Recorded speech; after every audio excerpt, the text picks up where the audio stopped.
नमस्कार मित्रांनो. काही लोक जगतात स्वतःसाठी, काही लोक जगतात त्या स्वतःच्या कुटुंबासाठी, पण काही थोर पुरुष जगतात इथल्या समाजासाठी. आणि त्याच काही थोर पुरुषांपैकी एक नाव म्हणजे लोकनेते मालकरावजी घुले पाटील. त्यांनी फक्त शेतकऱ्याच्या अडचणीलाही स्वतःची अडचण मांडली, शेतकऱ्याच्या दुःखालाही स्वतःचं दुःख मांडलं. म्हणजे सहकार्याचं वटवृक्ष इथल्या समाजामध्ये रुजवण्याचं काम केलं. आणि त्या सहकार्याचा वटवृक्ष रुजताना त्यांनी शिक्षण हा जीवनाचा मंत्र मांडला. असा महाराष्ट्राचा नावलौकिक लोकनेता म्हणजे महाराष्ट्राचे लोकनेते मालकरावजी घुले पाटील. नमस्कार, माझं नाव विश्वास दसगुडे. माझ्या स्पर्धेच्या विषयाकडे बघत असताना, विषयाला स्पर्श करत असताना सर अहिल्यानगर जिल्ह्यातील 20व्या शतकातील राजकारण, समाजकारण, शैक्षणिक क्षेत्रातलं ग्रामीण नेतृत्व उदयास आले ना, ते एकेकाळचे अहिल्यानगर जिल्ह्याचे नेते आणि नेवासा तालुक्याचे भाग्यविधाते लोकनेते मालकरावजी घुले पाटील अग्रभागी होते. अखेर त्यांनी त्यांचा जन्म जरी 15 ऑगस्ट 1947 रोजी झाला, 15 ऑगस्ट 1930 रोजी झाला, तर त्यांनी सामाजिक कार्याची आवड त्यांना होती. आणि अखेर त्यांना श्रीरामपूर येथे शिक्षण घेत असताना त्यांना अनेक वसतिगृहामध्ये राहणाऱ्या त्या गोरगरीब मुलांसाठी त्यांनी सामाजिक शैक्षणिकसाठी त्यांनी त्यांच्या मित्राच्या सहाय्याने पैशाची आणि आर्थिक पैशाची गरज त्यांनी तिथे मदत करण्याच्या मित्रासाठी त्यांनी गोळा केली. आणि ती मदत गोळा करत असताना अखेर त्यांना तिथे स्वातंत्र्याचे वारे वाहू लागले. अखेर तो स्वातंत्र्याचा परतंत्राचा काळ होता आणि स्वातंत्र्य लढ्यासाठी त्यांचे नेतृत्व स्वातंत्र्य लढ्यासाठी ते करत असतात. आणि असे करत असताना त्यांना तिथेच रजकांचा त्रास, हैदराबाद सीमेवरच्या रजकांचा त्रास सामान्य शेतकऱ्यांना होऊ लागला. सामान्य शेतकऱ्यांना होऊ लागला म्हणून त्यांनी काय केलं, तिथल्या गावातल्या युवकांना गोळा केला आणि त्या रजकांशी मुकाबला केला. त्याच वेळेस संपूर्णतेने संपूर्ण सावकारशाहीच्या वेळेला सामान्य शेतकरी कुटुंब, सामान्य गोरगरीब जनता अडकली होती. त्यावेळेस त्या गोरगरीब जनतेचा काय करायचं, तर त्यांनी निर्णय घेतला सहकारी बँकेची स्थापना केला. मग अहिल्यानगर जिल्ह्याची सहकारी बँकेची स्थापना त्यांनी केली. आणि त्याच्यानंतर त्यांना शेतकऱ्यांना कमी आणि योग्य भावामध्ये त्यांना कर्ज पुरवठा त्यांना सहजरित्या सुलभरित्या व्हावा म्हणून त्यांनी खेड्यावाड्यापर्यंत त्यांनी कर्ज पुरवठ्यासाठी शेतकऱ्यांना प्रोत्साहन केले. आणि त्यांनी खेड्यावाड्यापर्यंत सहकारी सोसायटीची स्थापना केली. आणि ती सोसायटीची स्थापना नाही केली तर त्यांनी शेवगाव इथे म्हणजे शेतकऱ्यांना शेतीची अवजारे असेल, शेतीची खते हे सुलभ स्वस्त रक्कम मिळावं म्हणून त्यांनी शेवगाव इथे त्यांनी कृषी बाजार समितीची स्थापना केली. कृषी बाजार समिती स्थापना करणारा त्या कापसाला योग्य भाव मिळावा त्यासाठी त्यांनी काय करावं, तर त्यावेळेस त्यांनी प्रोसेसिंग मिलची स्थापना केली. आणि त्याच लोकनेते मालकरावजी घुले पाटील यांच्या महात्मा फुले, डॉक्टर बाबासाहेब आंबेडकर, राजर्षी शाहू महाराज, महात्मा गांधी आणि पंडित जवाहरलाल नेहरू यांच्या विचारांचा प्रभाव होताच.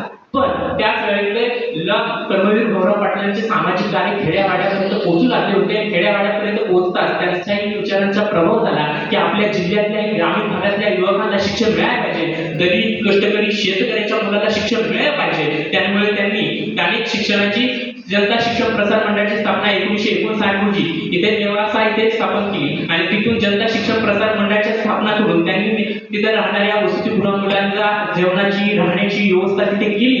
आणि ती व्यवस्था करून त्यांनी इथूनच शिक्षणाची मुहूर्त मिळवली. जनता शिक्षण प्रसार मंडळाचा विस्तार शेवगाव, नेवासा आणि अनेक नगरच्या विविध भागामध्ये गेला. त्याच्या माध्यमातून अनेक युवा शिक्षणाच्या माध्यमात असेल डॉक्टर, इंजिनियर, वकील, शिक्षक आणि प्राध्यापक आणि न्यायाधीश अशा उच्च पदावर कार्य करताना आपल्याला दिसून येतात. मग असे त्याच लोकनेत्या मालकरावजी घुले पाटलांना असं वाटतं की शेतकऱ्याचा मुलगा शिकला पाहिजे आणि तो प्रगती झाला पाहिजे. त्यामुळे खेड्यावाड्यापर्यंत त्यांनी शिक्षणाची संस्था पाठवली. त्यामध्ये जनता शिक्षण प्रसार मंडळाच्या माध्यमातून जिजामाता महाविद्यालय घेळा तर ज्ञानेश्वर महाविद्यालयाची स्थापना केली. ज्ञानेश्वर मध्ये कृषी महाविद्यालय असेल, त्याच्यामध्ये त्यांनी ITI आणि अनेक खेड्यापाड्यामध्ये महाविद्यालयाची स्थापना त्यांनी केली. सामाजिक सुधारण्याचे ते प्रेरणेते होते.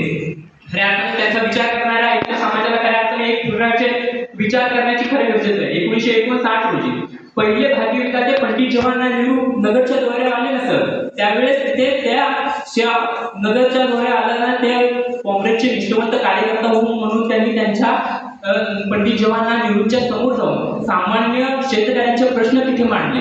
आणि अखेर त्यांनी अखिल भारतीय कृषी परिषदेच्या सदस्यपदी निवडून आले. आणि सामान्य शेतकऱ्यांसाठी नवी दिल्ली इथे हजर राहून सामान्याचे शेतकऱ्यांचे प्रश्न तिथे मांडले, समजून घेतले.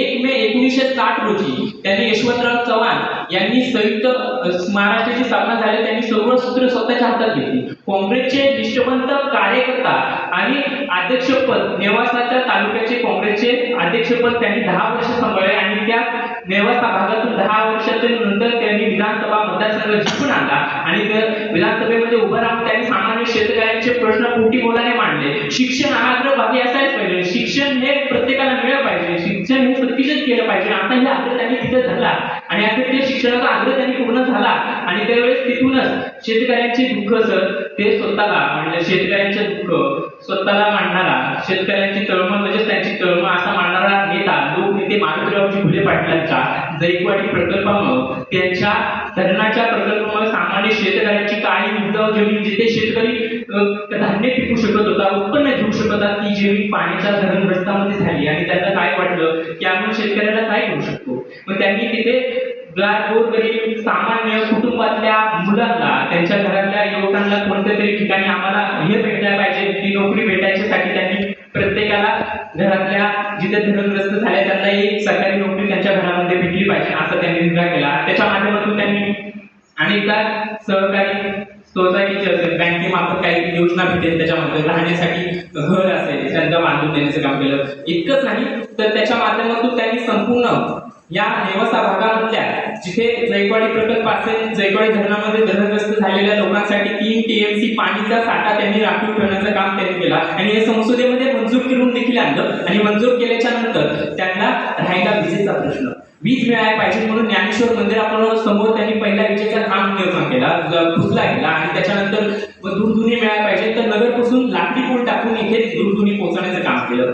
त्यात लोकनेते मारुतीरावजी फुले पाटील हे मारुतीरावजी फुले पाटील आपल्याला काय समजायला पाहिजे तर लोकनेते मारुतीरावजी फुले पाटील इथल्या समाजामध्ये खऱ्या अर्थानं एक आधारस्तंभ आहे. त्यांच्या विचारांचा आणि एक समाजाचा कार्य खऱ्या अर्थानं लोकनेते पदवी ही लोकनेते मारुतीरावजी फुले पाटील का मिळेल ही समाजातल्या कार्यातल्या समाजातल्या लोकांनी त्यांना दिली का तर समाजामध्ये इथल्या लोकांच्या त्यांचे दुःख वेदना समजून घेण्याचं काम मारुतीरावजी फुले पाटलांनी केलं. मग ते वेदना दुःख जर त्यांचा सामाजिक कार्यकर्ता म्हणून समाजातल्या लोकांकरता सामाजिक कार्याचा आधारस्तंभ म्हणून आम्हाला त्यांना ओळखायला हवं, त्यांना विचार घ्यायला हवं. मग त्यांनी मुळा धरणाचं पाणी त्याचा सामान्य शेतकऱ्याला मिळायला पाहिजे, त्यामुळे शेतकरी चांगल्या प्रकारे उत्पन्न घेऊ शकतो आणि चांगल्या प्रकारे उत्पन्न घेतल्याच्या नंतर पीक घेईन आणि त्याच्यानंतर दिवस रात्र एक करून त्यांनी खऱ्या अर्थानं त्यांना त्या पाणी मिळालं.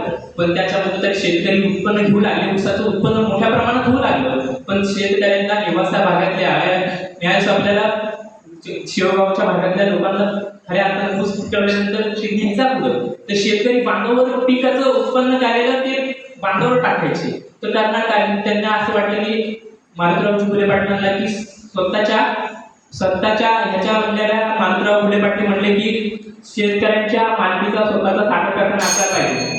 त्यांनी तो निर्णय केला आणि शेतकऱ्यांच्या मालकीचा साखर कारखान्याची निर्मिती केली. यशवंतराव चव्हाण, दादा पाटील आणि वसंतराव नाईकांच्या याच्या सहकार्याच्या मदतीने 1973 रोजी त्यांनी खऱ्या अर्थानं त्या साखर कारखान्याची मंजुरी करून आणली आणि तो संपूर्णपणे साखर कारखाना संपूर्ण भारतभर असा नावलौकिक साखर कारखाना करून दाखवला. 1250 टन इतकं उत्पन्न घेणारा साखर कारखाना निर्माण केला आणि त्या साखर कारखान्याची निर्मिती झाली आणि त्या साखर कारखान्याला स्थानिक पुरस्कारांनी सन्मानित केलं सर. ते म्हणजे पहिला पुरस्कार इंदिरा गांधी प्रियदर्शनी पुरस्कार 1995 आणि त्यानंतर भारतरत्न उद्योगरत्न पुरस्काराने 1996 मध्ये एसओचे प्रमाणपत्र देखील प्राप्त झालेला असा साखर कारखाना. त्यांनी सभासद बिगर सभासद असा कधीही भेदभाव केला नाही. सामान्य शेतकऱ्याला हवा तो भाव देण्याचं काम त्यांनी केलं आणि इथल्या समाजाला खऱ्या अर्थानं त्याच विचारांचा त्यांच्या साखर कारखानाच नाही तर त्यांना समाजातला खऱ्या अर्थानं आधारस्तंभ साखर कारखाना असेल समाजातला प्रत्येक कार्य त्यांनी केलं. म्हणजे 2001 पर्यंत त्या साखर कारखान्याला 5000 इतकं उत्पन्न घेणाऱ्या साखर कारखान्याची नावलौकिक केलं आणि त्या साखर कारखान्याला संपूर्णपणे लोकांसाठी केलेलं कार्य असेल त्या साखर कारखान्याच्या माध्यमातून असेल तर त्यांना आरक्षण नसताना देखील त्यावेळेस त्यांनी समाजामध्ये त्या ग्रामपंचायतीची निवडणूक त्यांनी जिंकून आणली. ते विचारांची जी घेताना म्हणताना इतकंच म्हणू शकतो जे की रंजनी गांधीले तोच म्हणावे आपले जो साधू ओळखावा तेच संत. म्हणजे त्या संतांच्या उत्क्रांतीप्रमाणे त्यांनी सामाजिक कार्य केले. खऱ्या अर्थाने सामाजिक कार्यातले संतच होते आणि ते संतांप्रमाणे ते आपले कार्य करत राहिले आणि ते कार्य करत राहणार म्हणजे आपल्याला त्यांची विचारांची प्रेरणा इथल्या समाजामध्ये भेटत राहिली आणि आजही इथल्या समाजामध्ये काम करणाऱ्या सामाजिक कार्यकर्त्याला लोकांना खऱ्या अर्थाने त्यांच्या विचारांची प्रेरणा भेटत राहू. इतकीच विचारांची रजा घेताना इतकीच मुबलक आशा व्यक्त होतो. मनपूर्वक धन्यवाद.